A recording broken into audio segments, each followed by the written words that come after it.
I'm so proud of you, Ruby. You've outdone yourself this semester. My dad said as he looked at my perfect grades. Thank you, Dad. Now will you buy me the new iPhone as promised? Absolutely. Thanks, Dad. I'll head to my room and catch a movie. See you later, I said, walking away with a smile on my face. Ruby, wait. I have some news. I didn't like the serious look on Dad's face. The first time I saw that look on his face, he told me that Mom was not coming home from the hospital. I was only 7 years old then. Ruby, it's been 10 years of me raising you alone, and it's been such a joy watching you grow into the beautiful young lady you are now. You're scaring me, Dad. What I'm trying to say is, I've been seeing someone for a while now. Her name is Monica. She's a lovely woman, and I'd like to introduce you to her and her twin daughters. Dread filled me. After Mom passed away, Dad had never introduced me to any woman. As you'd guess, I was Daddy's girl, and the thought of someone else having his attention made my blood boil. No one was going to take my daddy away from me. I faked a smile and hugged my dad. I'm so happy for you. I can't wait to meet them. I hated them already. I know what you're thinking, guys, but this is not a Cinderella story. This is the story of how I plotted to get rid of my new stepmom and her annoying daughters. Do you think I succeeded? Watch until the end to find out. Ruby, I know you like your new iPhone, but please put it away. Dad and I were sitting at a restaurant waiting for Monica and her daughters to join us. Sorry, Dad, I said, putting my phone back in my purse. Here they come. Now, be nice. Dad said, standing up. Frankie! Monica squealed and ran into my dad's arms. Frankie? I rolled my eyes. Yeah, it's what Monica calls me. Isn't she sweet? Monica, meet my daughter Ruby. Ruby, this is Monica and her daughters, Joan and Joy. Monica offered her hand to greet me with a smile on her face. I almost ignored it, but Dad was watching me closely. I was always on my best behavior when he was around. It's how I got everything I wanted, and it's how I was going to get rid of Monica. I shook Monica's hand and waved at the twins, who waved back excitedly. Ugh. Monica and her daughters became regular guests at our home, much to my displeasure. I knew it was a matter of time before they permanently moved in. Sure enough, a month later, Dad announced his engagement, and a few months after that, they got married, and Monica officially became my stepmom. It was my worst nightmare.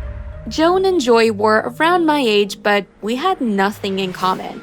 I was tall and slim with beautiful hair and a perfect face. Joan and Joy were identical, but they never came close to my beauty. Apart from their imperfect faces and figures, they wore boring and out-of-style outfits that looked like hand-me-downs. Yikes. Ruby, today's the twins' first day at your school. Make sure you show them around and introduce them to your friends, okay? Okay, Dad. Thanks so much for driving us to school. Frank said our car will be arriving any day now. Twin A said. I still couldn't tell them apart. I never paid them too much attention. Dad's buying you a car? Yeah, we picked one exactly like yours. Isn't it great? Twin B answered. I squeezed the steering wheel of my car so tightly I broke a nail. I felt tears burn my eyes, but I quickly wiped them. By the time we got to school, I was so mad my blood was boiling. I needed to do something. Where is it? I know it's in here, you thieves. What is going on here? Dad asked, rushing into the twins' bedroom. They stole my diamond necklace. Liar! I know it's hidden in your cheap things. That necklace belonged to my mother, I said, walking towards a dresser in the room. I opened a drawer, and after a few seconds, I pulled out a small box with the necklace inside it. Here it is. I can't believe you stole from me. That necklace belonged to Ruby's mom. Why would you steal it? Dad addressed them sternly. I can't believe you're taking her side. Twin A lunged at me and grabbed my hair. Ouch! Make her stop, Daddy. She's hurting me. That's enough. Ruby, go back to your room now. You need to punish them for stealing. Don't you see they want everything I have? Please don't let them take you away too. You're the only one I have, Dad. I burst into tears and ran to my room. Drama was my middle name. Monica, you need to understand that Ruby is not used to having other people here, so it's tough for her.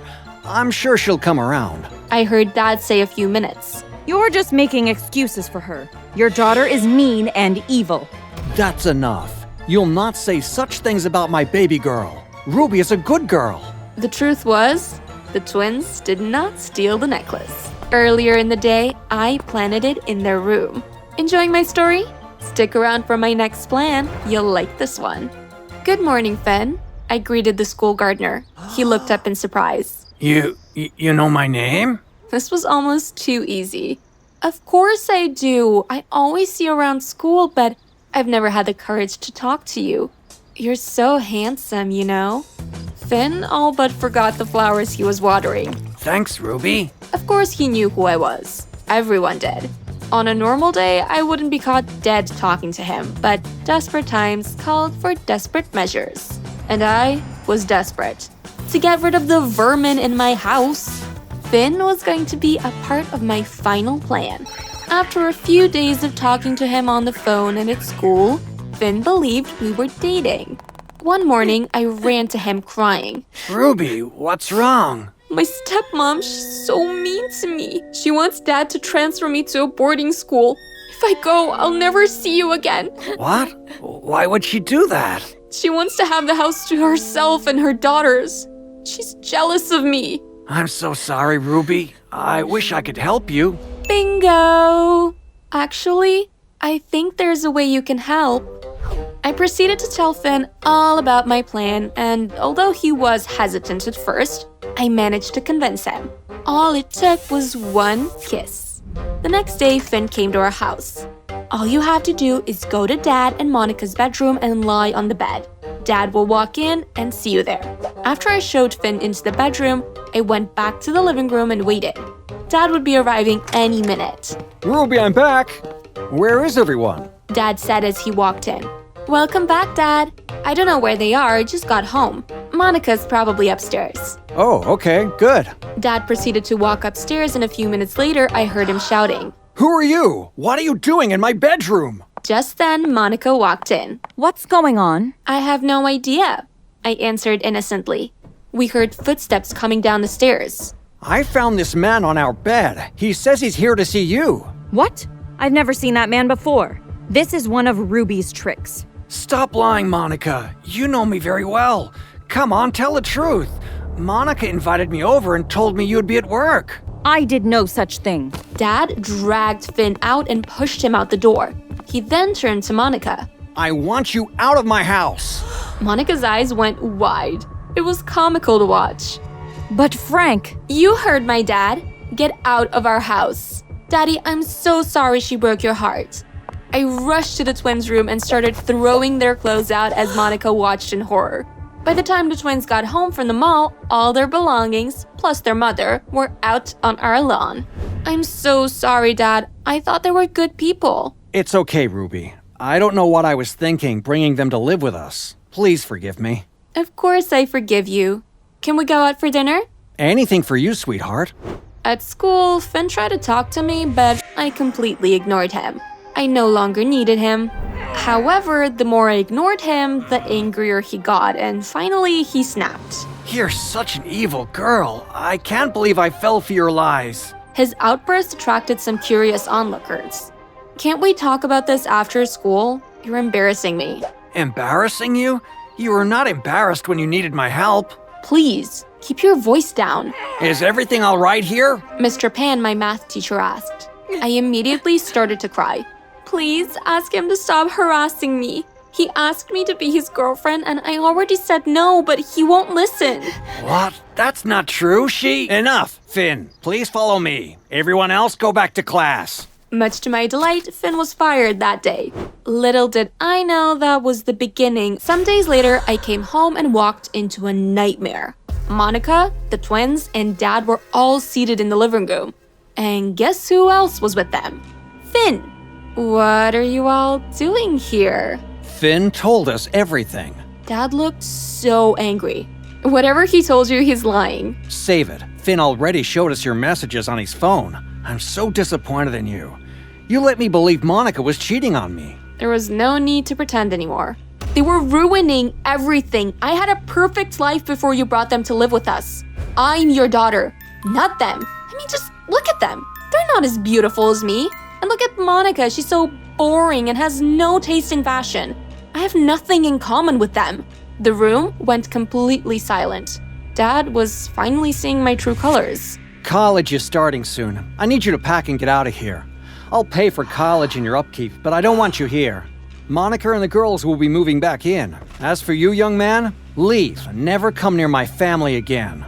I thought Dad would change his mind after he cooled down, but he never did. I packed my stuff and went off to college. Dad never even bothered to see me off. 1 year later. Dear Miss Davis, we're pleased to inform you that you've been selected for an internship at our firm. I couldn't believe my eyes. I jumped up and down with joy. What's the good news? My roommate Hannah asked, "Remember the internship I applied for? I just got in." Wow, congrats, Ruby. Aren't they the biggest publishing firm in the city? Yes, they are. I'm supposed to report next Monday. I'm really happy for you. Call your dad and tell him the good news. At the mention of my dad, my mood plummeted. Ever since I left home, Dad only called to inform me that he'd paid my fees and sent money for my upkeep. I haven't seen him in over a year. I missed him terribly. My first day of the internship came and I was well prepared. When I arrived, the lady at reception told me to report to my supervisor's office. "Good morning, my name is..." Hello, Ruby. I've been expecting you. Standing behind a huge desk was Monica. Was this some kind of joke? You? Yes, please have a seat. Monica asked about college and about my interest in publishing. I just stared at her, unbelieving. But why are you being so polite? You should hate me. I was horrible to you. Ruby, when I saw your application for internship, I must say I was tempted to decline it, even though you're our most qualified applicant. But that would make me as evil as you are. It would be selfish and unkind of me to deny you the opportunity based on our past interactions. So, congratulations on your new position, Ruby. I must warn you, though, I'll not tolerate your bad attitude here. If you cause problems for me or others, I'll terminate your internship immediately. I was speechless. After everything I'd done to her, she had the perfect chance to get revenge, but she didn't. Thank you very much, Monica. I didn't expect such kindness from you after everything I did to you and your daughters. I apologize for everything. You won't regret giving me a second chance. No problem. We can keep that in our past and start a new page if you're willing. Everyone makes mistakes, and we learn through them. Monica, do you think Dad will ever forgive me? She smiled and said, He forgave you a long time ago. That weekend, at Monica's encouragement, I went home. Hello, Ruby. Dad greeted me at the door. I ran to him and hugged him tightly. "Oh, Dad, I missed you so much. I'm so sorry for everything." We hugged for a long time. Surprisingly, the twins were excited to see me. They both welcomed me warmly, and I apologized for having treated them harshly in the past. They told me they'd be starting college in a few weeks. At dinner, I addressed everyone. "I'd like to thank you all for being so nice to me, even after how I treated you in the past.